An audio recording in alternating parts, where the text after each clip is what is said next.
Waajjirri carraa hojii uumuu fi ogummaa magaalaa Adaamaa baankii Siinqee Damee Adaamaa waliin ta'uun haala bulchiinsa faayinaansii hoogganuun danda'amu irratti waldaalee iimaaxaa fi intarpiraayizotaaf leenjii kenne. Itti gaafatamaan waajjira carraa hojii uumuu fi ogummaa magaalaa Adaamaa obbo Abdulqaadir Xayyibuu sochii fi sirna bulchiinsa faayinaansii mirkaneessuun guddina biyya tokkoof murteessaa ta'uu kaasanii kaayyoon leenjichaas qabiinsa faayinaansii irratti hubannoo cimsuuf akka ta'e himan. Sochii intarpiraayizii keessatti gahee murteessaa kan qabu sochii faayinaansii fi sirna bulchiinsa isaa akka ta'e wal nama gaafachiisu. Waldaaleen asirratti liqii baankii Siinqee irraa kan fudhattan kuuwwan keessanis immoo piroosesii hunda xumurtanii liqii fudhachuuf qophiidha kan jirtanidha.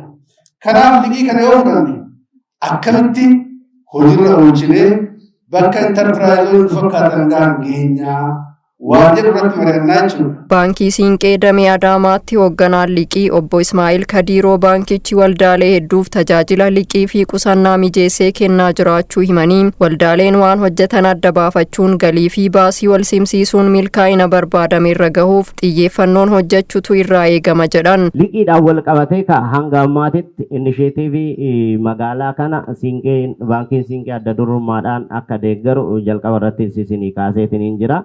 Kanaaf kana keessatti namni tokko liqeeffatuudhaaf maal isa barbaachisa? Jalqaba namni liqeeffatu tokko ulaagaa liqaadhaaf kaa'ame keessaa jalqaba waldaan gurmaa'uu irraa kaasee hanga dhuma irratti waldaan gurmaa'aa moggaasa maqaan xumurataa tiin nambarii qabaachuu qaba. Saganticha irratti argamuun kallattii hojii fuulduraa kan kennan kantiibaan bulchiinsa magaalaa Adaamaa obbo Haayiluu Jaldee akka magaalichaatti rakkoo hojii dhabdummaa hundeerraa furuuf dargaggoota gurmeessuun carraan hojii bal'aa uumamee jira jedhan. Adaamaa keessatti sirna daldalaa jajjabeessine carraa hojii bal'inaan uumne bu'uuraaleen misoomaa hojjennu haala uummata keenyaaf daldala mijeessuu danda'an magaala guddisuu danda'an irratti xiyyeeffachuudhaan wabii nyaataa mirkaneessuudha.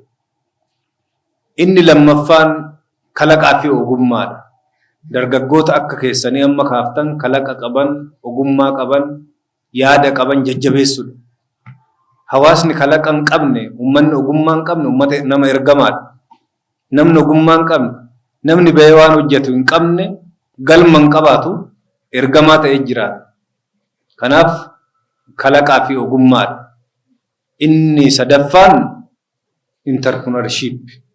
Intarpiraayizoota akka keessanii uumuu kan jiran jajjabeessuu, baay'isuu, haaraa uumuu xiyyeeffannee tan hojjennu. Inni arfaffaan mootummaa cimsuudha. E-governance mootummaa dijitaalessuudha, ammayyeessuudha. Fedhii hojii fi mallaqa qabaachuun qofti gahaa miti kan jedhan obbo Haayiluun waldaaleen seeraa fi karooraan hoogganamuun galma gahiinsa hojichaaf kutannoon hojjechuu akka qaban dhaamaniiru. Maallaqa qabaatteedhaaf abbaa jijjiiramaa ta'uu hin dandeessu. Yaada jechuudha. Ittaansee hojii, karoora, ittaansee maallaqa. Maallaqni dhumaa miti jechuudha. Dhumarra dhufti jalqabaa miti maallaqa. Liqiidhaanis argachuu waan danda'amuuf. Inni arfaffaan intarpiraayizoonni eeguu qabu seera. Seerota daldalaa kabajuu qabu. Seera biyya irratti hojjetu sanii, safuu biyya sanii, safuu oromummaa, seera daldalaa, seera investimentii, seera carraa hojii uumuu dhimma kana hubachuu qaba jechuudha. Namni kana hin beekne qilleessa irratti fedha waan qabduuf hin danda'amu. Hirmaattonni leenjichaa tokko yaada kennaniin leenjicharraa hubannoo gaarii argachuu himanii carraa mootummaan mijeessetti fayyadamuun ofii fi biyyas jijjiiruuf kutannoon ni hojjenna jedhan. Liqeeffatuun sodaachuu hin qabnu. Maaliif liqeeffannee hojjennee deebisuu hin dandeenye? Namni tokko erga sammuu qabaatee wanni liqeeffatu kun immoo kan biyyaati, kan uummataati. Kiisii keenya keessaa ba'a, kiisii abbaa keenya, kiisii obboleessa keenya, kiisii lammii keenya keessaa waan ba'e nuti liqeeffannee ittiin hojjenna. Ittiin hojjennee immoo jijjiiramnee deebisuudhaaf dirqama keenya ta'uu beekuu qabnaa kan jiru yaada qaba. Nuti jijjiirama mootummaan keenya nutti agarsiise kana fiixan baasuudhaaf nuti illeen halkanii guyyaa hojjennee biyya keenyas uummata keenyas ni jijjiirraa qaala'insa biyya keenya irratti dhufe kanas illee ni tasgabbeessinee murannoodhaan kaanee jirra.